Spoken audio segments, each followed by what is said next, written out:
Why is Gen Z so loud? I mean, really, think about it.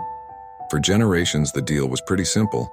You keep your head down, you work hard, you follow the rules, and eventually, you get your piece of the pie. Boomers did it, Gen X did it. Even a lot of millennials started out that way. We complained, sure, but we mostly played the game. But Gen Z, they flipped the whole table over. They're not just asking for a seat.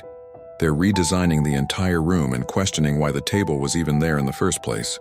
And it makes you wonder, why now? Why this generation? Well, let's get into it. First, Gen Z is the first generation of true digital natives. They didn't just get the internet, they were born into it. For them, the world has always been a place where you can fact-check your teacher in real time, where global news is a push notification away, and where you can connect with thousands of like-minded people across the globe in an instant. This digital fluency isn't just about knowing how to use TikTok. It's a fundamental rewiring of how they see the world. There's no single authoritative source of truth anymore. There are millions, and when you see millions of different perspectives, you start to question the one you were handed. Second, think about the world they grew up in. Their formative years weren't defined by post-war optimism. They were shaped by the 2008 financial crisis, watching their parents lose jobs and savings. They grew up with active shooter drills in their schools, a constant, low-humming anxiety that previous generations never faced. They're coming of age in a climate crisis that science tells them is an existential threat.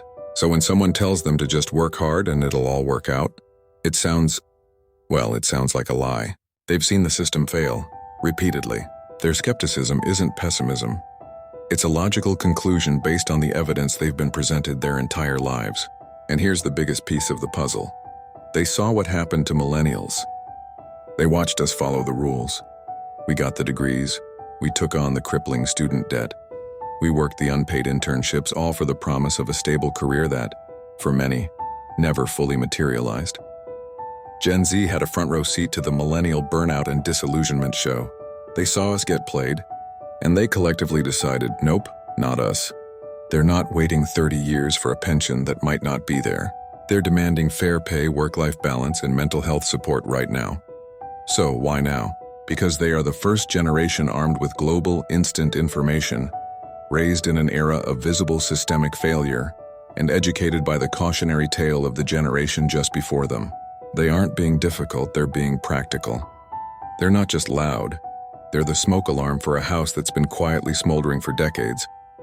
And maybe, just maybe, we should be listening.